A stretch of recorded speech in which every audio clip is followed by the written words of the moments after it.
So hello, good afternoon, everybody. Thank you very much for being here and the opportunity to speak.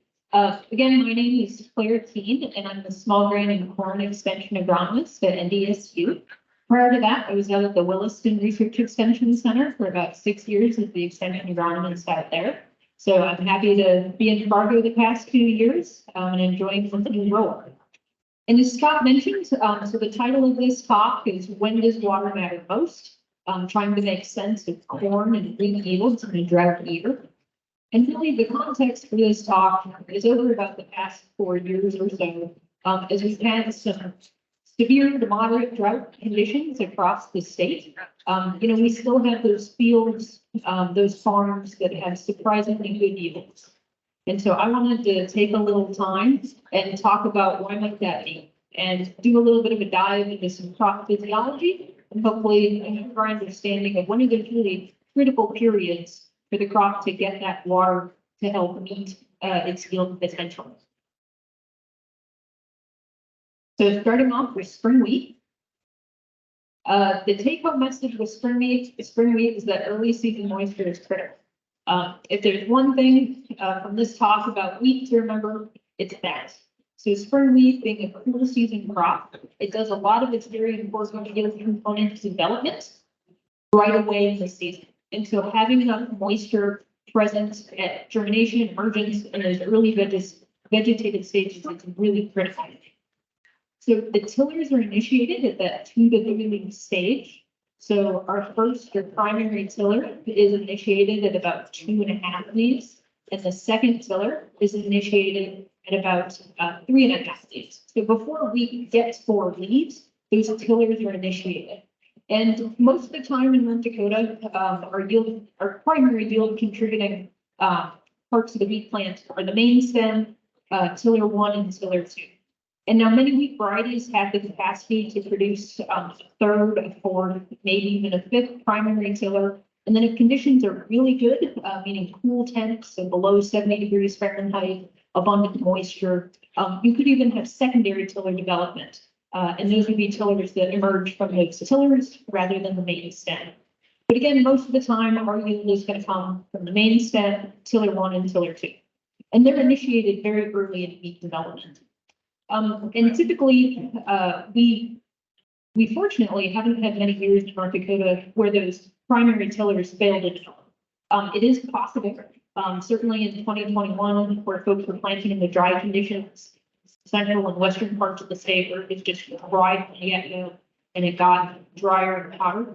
We might have had failure to form those tillers, but typically those tillers do start in our region. And if they get aborted, it would be later post-jointing when that drought stress intensifies. So tillering, that's that determining a head per square foot. So obviously a very important yield component, and that's going to happen within the first few weeks of wheat development. The next critical stage, so we have the number of heads per square foot set. Well, what about head size? At the 4 to 5 leaf stage, those little embryonic heads are developing within the wheat stem. So the spikelets are developing at that time on that embryonic wheat head. And at about the 5th leaf stage is when the terminal spikelet finishes its development. And if that wheat plant is subjected to enough drought stress or also heat stress, that terminal spikelet will stop forming earlier. So we don't get as many spikelets as we otherwise would. And that's something that, looking at a wheat plant is something that still just kind of fascinates me, that determination of yield is made that early. So as I mentioned, drought stress can stop spikelet development and result in smaller heads. So can heat stress at this time. And it's not something we can recover. So if we go through that early vegetative stage with enough drought stress to arrest spikelet development, we won't be able to get that back later in the season with more rainfall at heading or around flowering, that window of opportunity closes. And a relationship that I thought was interesting to share. So it's not drought stress reducing spikelet number, though it does work in a similar way. This is data from Yoakum Morsinov over in Minnesota about hot temperatures being detrimental to that spikelet formation. And so On this graph, we have spikelets per spike, so spikelets per head at the y-axis, and maximum daily temperature on the x. And for about every 5 degrees increase in maximum daily temperature above 65 degrees, we lose approximately 1 spikelet per spike, or 1 spikelet per head. So this is just really showing that if we hit some of those very high temperatures, 80, 85 degrees, again, during that peaks 5 prior to jumping stage, we do have the potential to lose quite a few spikelets from our head. That really is development. And again, just to put that in context for the growing season for wheat, we have a tiller formation at that 2 and 3 leaf stage. We have that head development and terminal spikelet formation happening at peaks 5. So really, a lot of those components are being determined prior to jointing and certainly prior to head movement. But what about flowering and early grain fill? So certainly this is a critical period of water use for the wheat plant. During flowering and grain fill, early grain fill is when the wheat plant is using the most water per day. The plants are at their largest, they have the most leaf area, they're doing as much transpiration of water as they will. So the total water use is higher for a flowering and an early grain fill wheat crop. But again, those yield components of number of heads per square foot and the number of spikelets available to fill grain have already been set. So during this flowering and early grain fill, the wheat plant needs water to complete pollination. It needs water to increase the pressure in the cells that are going to extrude the anthers, the pollen. It needs to have sufficient moisture to remain viable for as long as possible. And same thing for those stigmas, the female parts to flower, so that they can be extruded, catch the pollen, have enough moisture available for those pollen tubes to grow and fertilize the ovules that'll become the kernels of the seeds. And then an interesting thing that also happens, so if we have drought stress during flowering and combined with heat stress, if we have very low relative humidity and high temperatures, we can have desiccation of pollen or desiccation of those stigmas. So you end up with barren spikelets that don't have kernels in them. But then when we're most likely to have kernel abortion in wheat is during that watery ripe stage, the blister stage. So if we have enough water and things are going well, pollen is shed, put on the stigma, pollen tube grows, ovules fertilized, and then you think about the first 10 days after fertilization and when those ovules really expand rapidly. They have very soft cell wall and they puff up into those little balloons. Period of like balloons filled with water before they become milky. And that's a really important stage to have enough water to make that cell expansion happen as quickly and as fully as possible. If we don't have enough water, then if it's severe drought threat, those kernels will force be able to develop. But if it's just not sufficient water, it won't reach its largest potential size. So you can have small kernels. And I thought to pull an example from the region of how we can have some very different outcomes in 2 overall dry seasons. These are data from the Langdon NDSU Extension Center, and there's hybrid spring wheat variety trials. So in 2023, the season started with good moisture after some April blizzards, but the season got drier as the season progressed. And something that was unusual about 2023 is that we did have a warm May and a hot June, but then it cooled off in July. So this table down here are daily average high and daily average low temperatures for May, June, July, and August in 2023 and 2021 to see the comparison. So 2023, we started off with good moisture, and even though we had a warm May and a hot June, it cooled off during July. So during that critical grain fill period, even though the crop was moisture stressed, those cool temperatures really helped promote good fertilization and kernel set. And the trial yield was 78.7 bushels per acre. I was really quite surprised Brian Hansen sent me that number, knowing how dry Langdon had been. I really wasn't expecting the yield to be that good. But to contrast that with 2021, 2021 started off very dry. 2020, winter 20 to 21 was pretty open, and so we didn't start with that early season moisture. 2021 did have a nice cool May.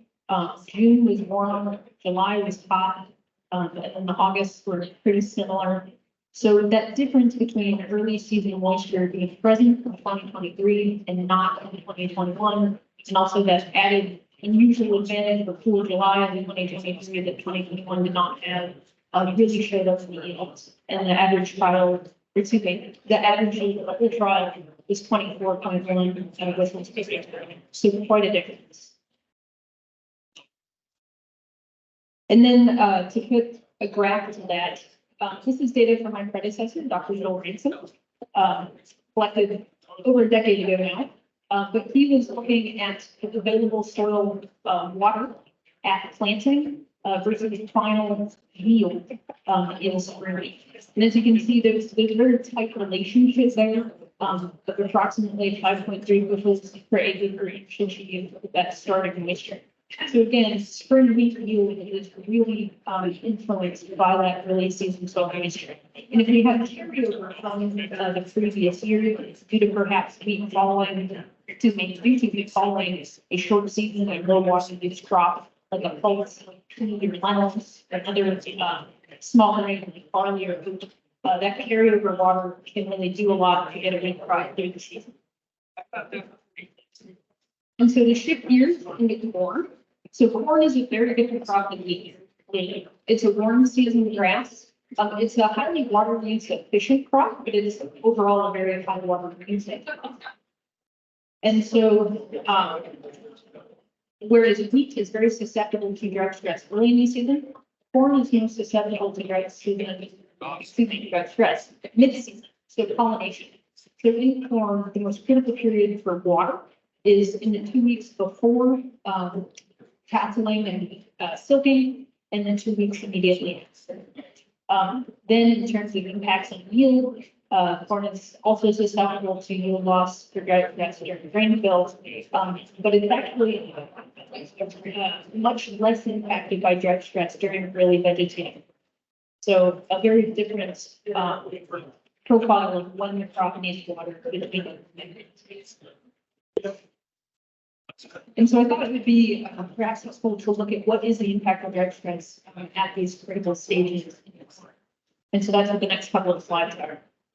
So if we have drought stress in that late vegetative stage, approximately B12 through tasseling, this is when those small ear shoots are developing the number of potential kernels for living.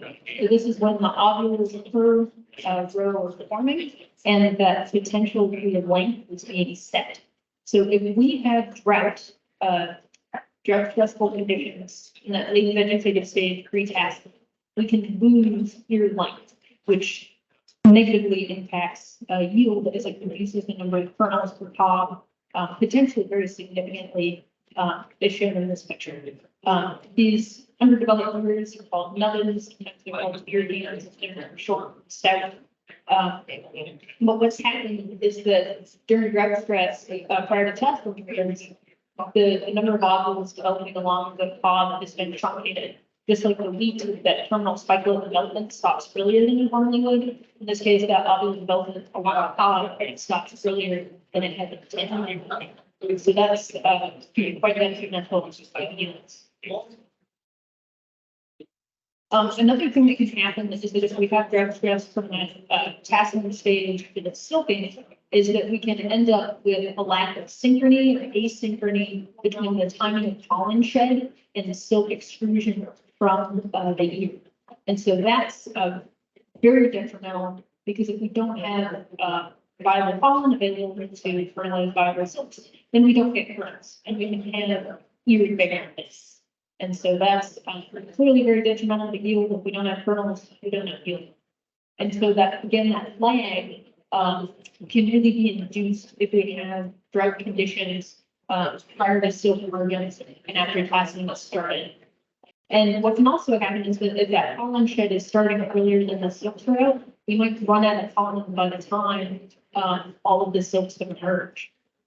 On a developing corn ear, the silks emerge first from the base, or the butt of the bob, and then from the middle and then from the tip. And so that's why, both in the case of nubbins, we typically see better fertilization in the butt or the end of the bobs. But then also in ears with barrenness, we typically see more kernels down in the base.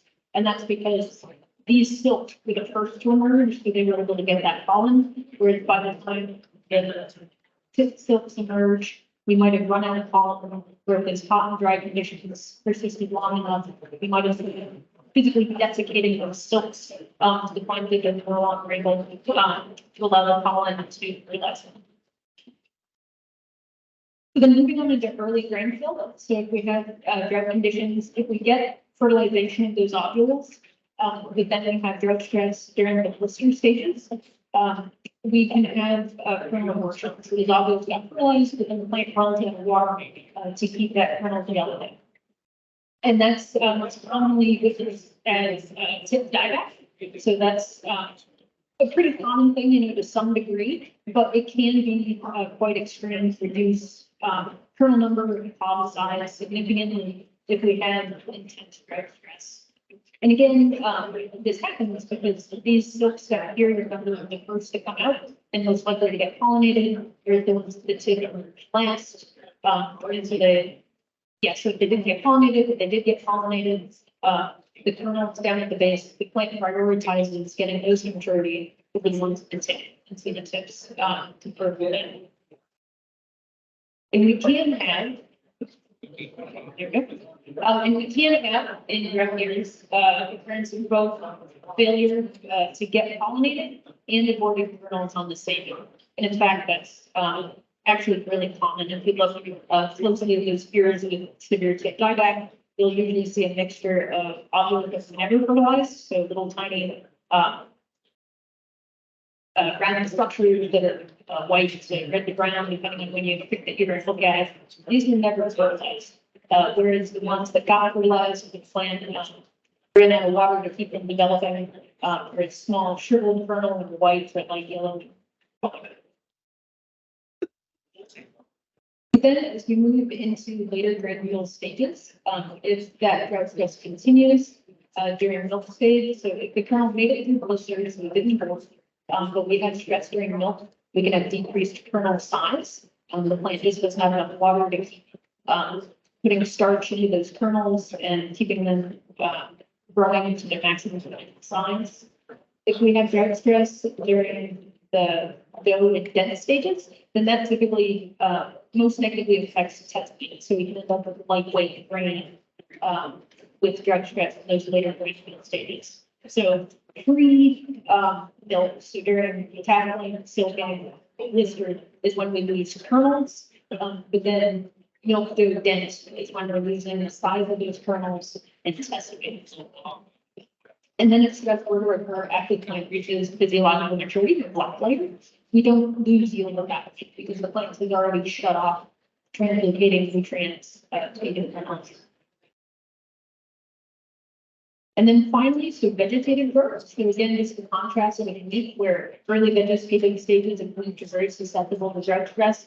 Early vegetative stages of corn typically aren't in terms of contribution to climate change.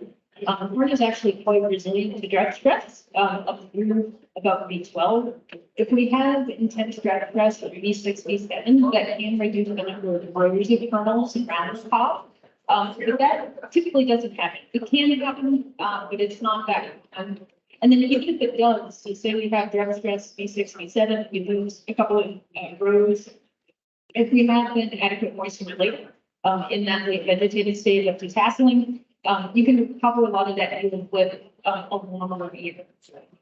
And the table that I borrowed from the University of Wisconsin is shown here. That shows average percent yield loss per stress day of corn by growth stage. And now this isn't just one dry day. It would be after a period of 3 dry days. If you have a continuation of that drought stress for a 4th day and beyond, what is that yield impact? And so again, those early vegetative stages typically aren't assigned a value, like the crop has a lot of opportunity to recover from it. But that late vegetative stage to tasseling, approximately 3% yield loss per day. Silking, 6.8, blister, 4.2. Again, here, because if we don't have pollination, fertilization, we don't get kernels, blister, kernel abortion, and then with milk starting to lose kernel size, when that happens in dough and dent, gets negatively impacted and decimated. So really that critical period of water dominant is very obvious when laid out like this. And then to then look at that relationship between the early season soil moisture and final pouring yield. This is also data from Dr. Ransom from about 10 years ago from primarily Western North Dakota, but other locations in the state as well. And there is no relationship. And that's the point of this slide, that even if you start off with very high soil water available, when you plant, corn needs water in July and August. Again, during that window around pollination and grain development. And so, whereas carryover soil water can carry a wheat crop through, it is not sufficient to carry a corn crop through to maturity. And so just to wrap up, again, spring wheat, highly dependent on early season moisture. I think a lot of the times when I get those calls and people wondering about, gee, I had a wheat field, that went 80 bushels in a dry year. How did that happen?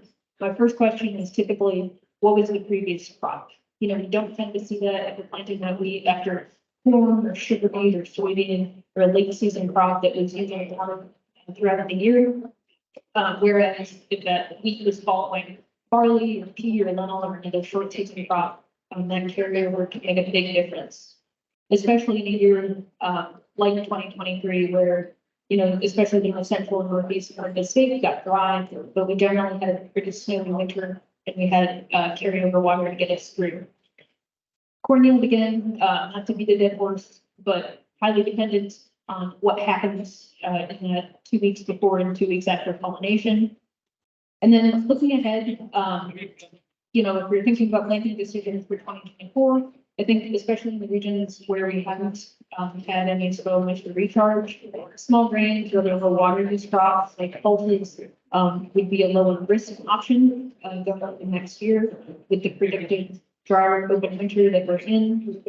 And then with corn, if you do have the ability to plant your corn on a shorter season crop, if there's a deeper water left from last year, it might be able to take advantage of that. And so with that, I would like to thank you very much for your attention. I appreciate your time and the opportunity to speak, and I'd be happy to take any questions.